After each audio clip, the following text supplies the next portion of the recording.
Hi there everybody, welcome to Mirror World News. Today we're going to be handling the topics of symbolism and foreshadowing in your writing. Don't go away.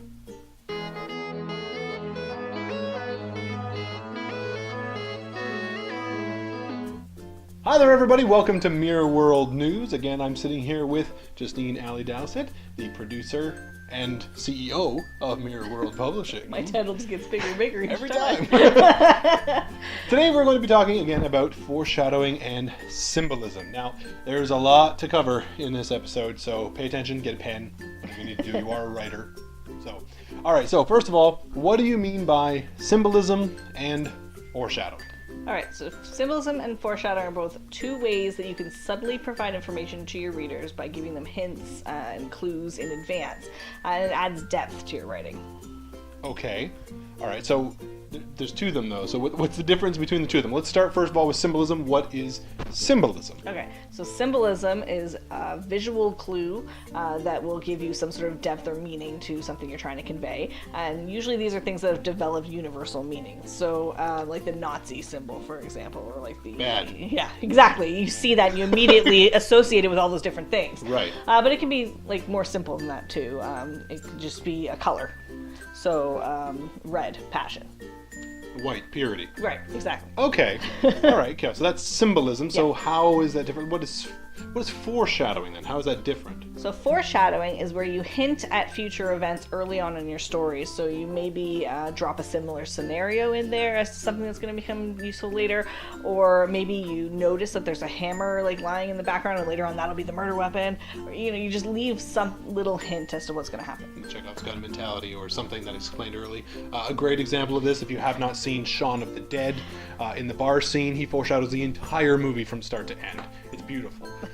So we already talked about some examples then about the seductress being with the red dress and with symbolism. So another common one is like crossing water is a common symbol in movies and film for transitioning to a new part of like the character's life. Gotcha. So if you ever see a character go over a bridge or cross water or even just like get out of a bathtub, usually means they're going into a new phase of their life or their experience. Okay. Ironically enough, in Beetlejuice, the couple is killed on the bridge, which starts the whole story. There's a lot of stories like that. 17 again, he falls off the bridge during a storm and then he wakes up 17 again.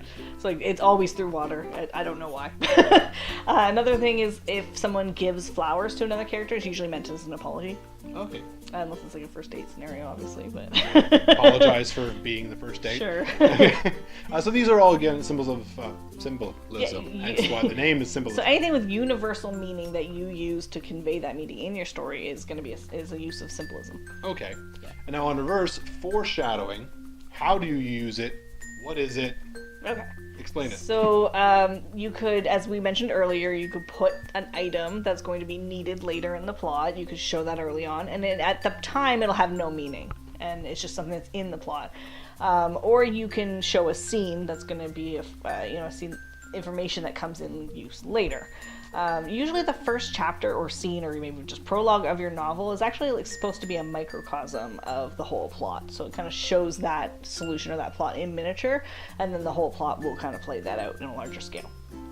A way to learn how to do this is to watch a lot of TV, movies, read books, etc., and notice the things that may seem meaningless at first but will make sense later. So you do that by rereading or rewatching or just paying really close attention. Yeah. If anybody doesn't know, earlier on I said Chekhov's gun. It's an old theater, actually, term, whereas if you had a gun on set at any time, later on in the story, that better have been used for something. Exactly. So everything in your story should have meaning, and every scene should have a purpose.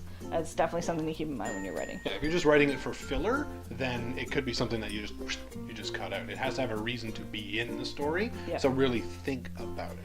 But you also want to keep in mind that you want to have some things in there that are red herrings that are going to leave people off of your trail, because you don't want to be too obvious either. So if you ever watch a mystery and someone says in the first 2 minutes of the mystery, "Oh, that guy did it," right? That's foreshadowing, but too much almost. You got to be careful how much you give. It's almost like a test where you have to do a little bit of give and take.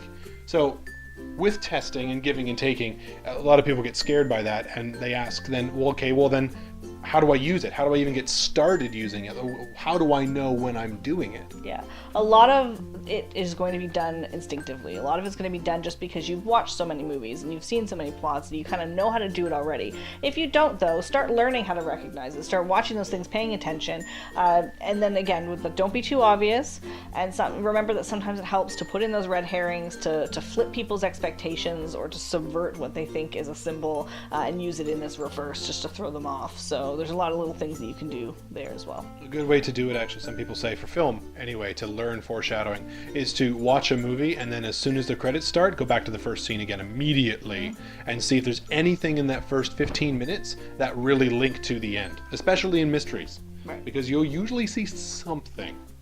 And conversely, when you're writing your novel and you go to start your second draft, now you know the whole story. Is there something you can put in the beginning that is going to foreshadow the ending subtly? Always a good idea to do.